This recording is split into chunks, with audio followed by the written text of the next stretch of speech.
Hey, and welcome to The Explainer. So today we're doing something a little different. Our source material isn't some dense research paper or a breaking news article. Nope, it's something you probably see 100 times a day. A viral video with a massive, massive claim. We're gonna put on our digital detective hats and take this thing apart, piece by piece. So here it is. This is the title from a channel called Discover the World. And right away you can see it's not a question, it's not a suggestion, it's a full-on declaration. It claims it has proof that one of the world's biggest superpowers is an entire century behind another. Now, that is a wild claim. And our first job as detectives is to ask the most important question. Okay, where's the evidence? But hold on. Before we even dive into the video to look for that evidence, our very first clue is right there in the title itself. You gotta understand, a title like this isn't just a label. It's like a carefully built machine, and it's designed to get a very specific reaction out of you. Let's just break down the formula here because it's pretty classic. First off, you have that declarative statement. It says it's going to prove something, which makes it sound super definitive. Then you get a specific number, 100 years. It doesn't just say far behind, right? It gives you a number that feels factual, even if it's totally pulled out of thin air. It creates this direct, almost confrontational comparison. And then, to top it all off, you get that little shocked emoji, which literally tells you how you're supposed to feel about this. Shocked, alarmed.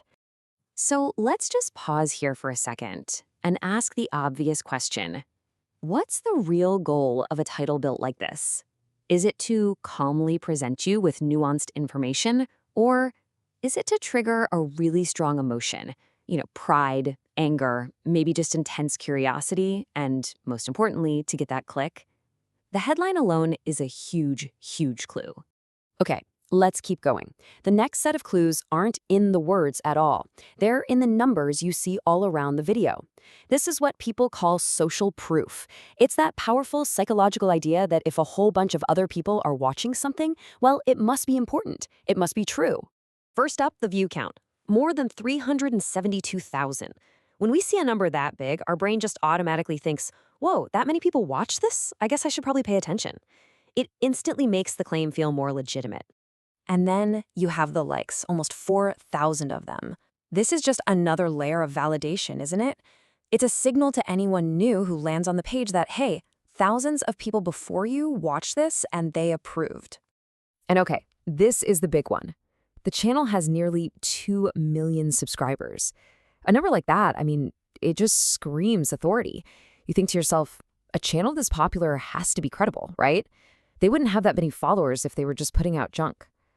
Or would they? So here's the crucial point we're building to. We've got this super provocative title, and we've got these really impressive numbers. And when you put them together, they create this powerful package that just yells, this is important, this is true, you need to watch this. But does popularity actually equal accuracy? Do all those views and subscribers guarantee that the proof the title promised us is actually there? All right. It's time to open the box. We've looked at the shiny wrapping paper, we've admired the big fancy bow on top, and yeah, it's all very persuasive. But now, let's actually look for the content. Let's find this supposed proof. And thankfully, we don't even have to sit through the whole video to do our detective work. YouTube has this fantastic little tool right here, the Show Transcript button. This lays out the entire script of the video in plain text. It's the most direct way to find what we're looking for. So, what does it say? And here it is, the big reveal. The transcript? Well, it isn't a transcript at all. It's literally just the title of the video, the channel name, the subscriber count, the view count, and the date it was uploaded. It's just a copy and paste of all the information that's already sitting right there on the page.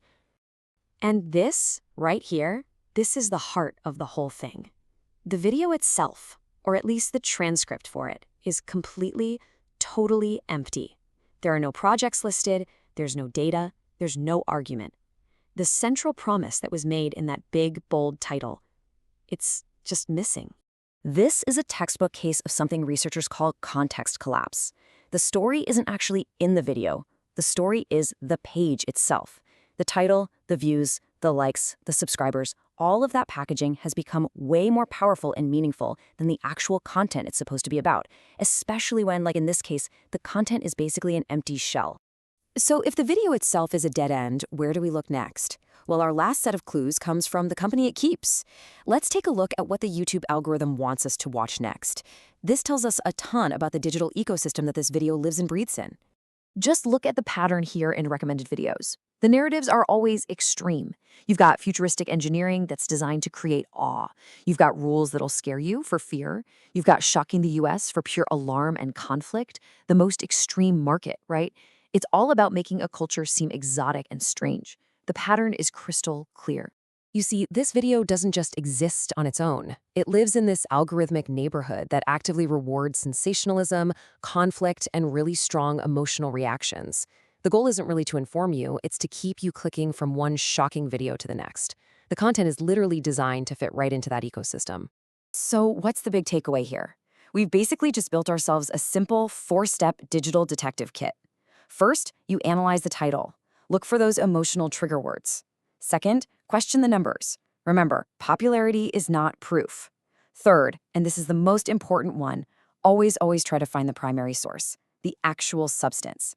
And finally, number 4, just take a peek at the context, see what kind of digital neighborhood it's living in. At the end of the day, this whole thing wasn't really about this one specific video. It was about a pattern, a type of content we all see online, every single day.